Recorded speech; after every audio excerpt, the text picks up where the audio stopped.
ڕاگەاندنی دەبیرخانەی کۆمیتەی ناوەندی کۆمەڵات سەبارەت بە ڕەتکردنەوەی بانگەشەی بێبنەمای وەرگرتنی چەک لە دەوڵەتی ئەمریکا. بە دوای لێدوانەکانی ئەم دوایی دۆناڵد ترامپ سەرۆکۆماری ئەمریکا سەبارەت بە ناردنی چەک بۆ ناوخۆی ئێران لە ڕێگەی هێزە کوردیەکانەوە، دەبیرخانەی کۆمیتەی ناوەندی کۆمەڵا ڕێکخراوی کوردستانی حیزبی کۆمۆنیستی ئێران بە پێویستی دەسانێت هەڵوێستی ڕوون و هەمیشەی خۆی جارێکی دیکە ڕابگەێنێت. کۆمەڵا لە درێژەی مێژووی خەباتی خۆیدا لە دژی کۆماری ئیسلامی و لە پێناو دەستەبەرکردنی ئازادی و مافەکانی خەڵکی چەوساوی کوردستان لە بەرامبەر خەباتی مەدەنی، ناڕزایەتیە کۆمەڵایەتیەکان و بزوتنەوە جەماوەریەکاندا سیاسەتێکی ڕوون بەرپرسانە و ئاشکرای هەبووە. ئێمە بەردەوام لەسەر ڕێکخستنی خەڵکی تێکۆشەر لە خوارەوە پشتبەستن بە جوڵانەوەی وشیارانە ڕێکخرا و ئامانجدارە جەماوەریەکان و خۆبواردن لە میلیتاریزەکردنی کەشوهەوای خەباتی سیاسی کوردستان جەختمان کردوێتەوە.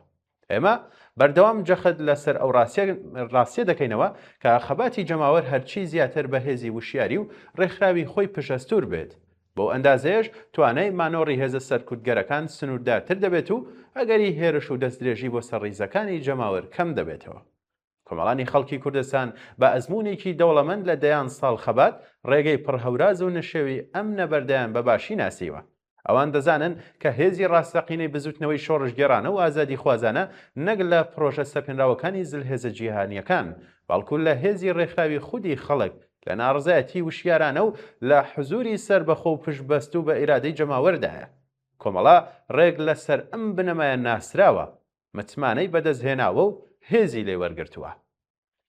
لەمڕۆوە ئێمە بە توندی دیعای وەرگرتنی هەر جۆرە چەک، یارمەتی، پشتیوانی یان هەماهەنگیەکی سیاسی ئەمنیەتی لەلایەن ئەمریکا یان ئیسرائیلەوە ڕەت دەکەینەوە. کۆمەڵا نەک تەنیا لە بارودۆخی ئێستادا، بەڵکو لە هیچ کات و قۆناغێکدا و لە ژێر هیچ ناوێکدا نە بەشێک بووە لە پرۆژەکانی ئەمریکا و ئیسرائیل لە ئێران و نە بچووکترین هەماهەنگی لەگەڵ ئەم پرۆژانەدا هەبووە. ئەمە هەڵوێستی تاکتیکی و کاتی نییە، بەڵکو بەشێکە لە ناسنامەی سیاسی کۆمەڵایەتی و شۆڕژگێڕانەی ئێمە. کۆمەڵا بزوتنەوەیەکی خاوەن جێگە و پێگەیەکی جەماوەریە لە ناو جەرگەی ئازار و خۆڕاگری ئاوات و ئامانجەکانی خەڵکی کوردستاندا.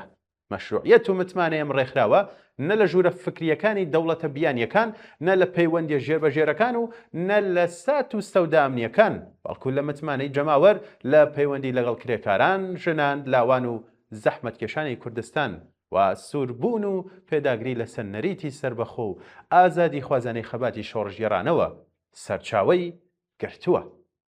دەبیرخانەی کۆمیتەی ناوەندی کۆمەڵا ڕێکخراوی کوردستانی حیزبی کۆمۆنیستی ئێران حەڤەی خاکەلەوەی 1450 تاوی بەرامبەر بە 6 ئاوریلی 2026 زاینی.